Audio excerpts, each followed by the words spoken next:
We are back. We are back with this MrTeleFaro.com. I'm here with one of the dopest MCs coming up right now. I love this guy's music. More importantly, I love what this guy represents. I'm here with Dee-1 in Nashville, Tennessee. How you doing? I'm blessed, bro. It just felt good to be in Nashville. So I just got out the stage, got to open up for Starlito for the big Memorial Day concert, come out on his set. And tomorrow we're shooting a new music video for Bad Combination off his Black Sheep Don't Grin album. So I'm cool. You bring up Black Sheep Don't Grin, and you bring up that track Bad Combination. What was that like when you guys made that record and what went all into that one? It was very organic. It just was a studio session where we were talking about some real stuff. And that conversation bled over into, we started listening to beats. And we heard that beat, and we was like, dog, the stuff we talking about will go good over this beat.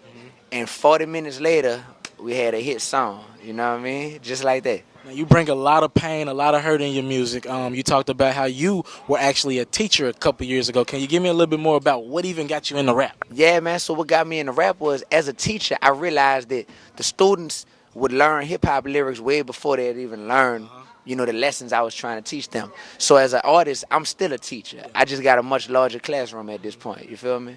Now, you also brought up one of your students, I believe, killed another one of your students. I know that's a sensitive subject for you, but like, what do you see with our black people right now? Just crime everywhere. It just seems like it's all out all the sorts. You got Mike Brown, all these situations going on. What can be helped right now? Yeah, you got Mike Brown and you got all this going on, but what about us killing us? What about us hurting us? You know what I mean? Like, we can't lose sight of the fact that all lives matter all the time. Like, we quick to riot behind some Mike Brown stuff and everything, and of course that stuff is wrong. But when we killing ourselves, we so numb to it and we so desensitized to it that it's like it's not even a big deal to us. All we do is go get a T-shirt most times and say "Rest in peace, such and such." You know. Are you involved in any kind of activist movements? Because it just seems like you got a lot going, not only with music, but just motivating black people and, lifting them up. Anything else you involved with? Yeah, I do that more than I actually rap. You know, I'm always a part of some movement or united, for peace or ceasefire in New Orleans or just all this stuff that's revolved around reaching people. And sometimes it's best to reach people through music. So that's when I pick the mic up and I make songs and I go on tour and I do music videos. But sometimes it's best to just reach people with the microphone with no music. Sometimes the music is a distraction. So I speak at universities, I speak at high schools, I speak at churches, at boys' homes, at youth groups, at juvenile detention centers, at penitentiaries. I do all that stuff, man. Yeah. We need more rappers like you. Yeah, man, and it's bigger than just being a rapper, you know what I mean? It's about being a man on a mission from God. I don't know how long I got down here. So while I am here, I'm going to use this platform I have. Being Dee-1 just makes people pay attention to what I say. So I'm going to be Dee-1, and I'm going to accumulate all of that attention, and I'm going to take that attention and use it for something righteous so that when I open my mouth, I say something that's significant, man.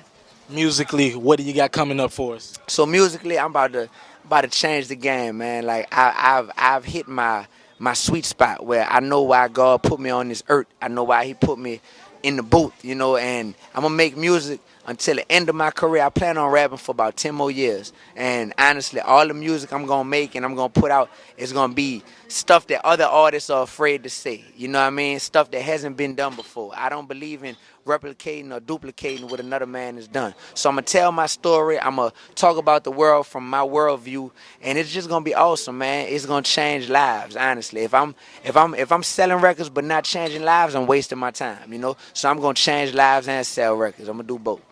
Before I get you out of here, I got to throw a jab. We SEC rivals. I'm a Tennessee volunteer. You've stated that you went to LSU, got your degree, your 4-year degree. Tennessee's going to kill it in the SEC this year, right?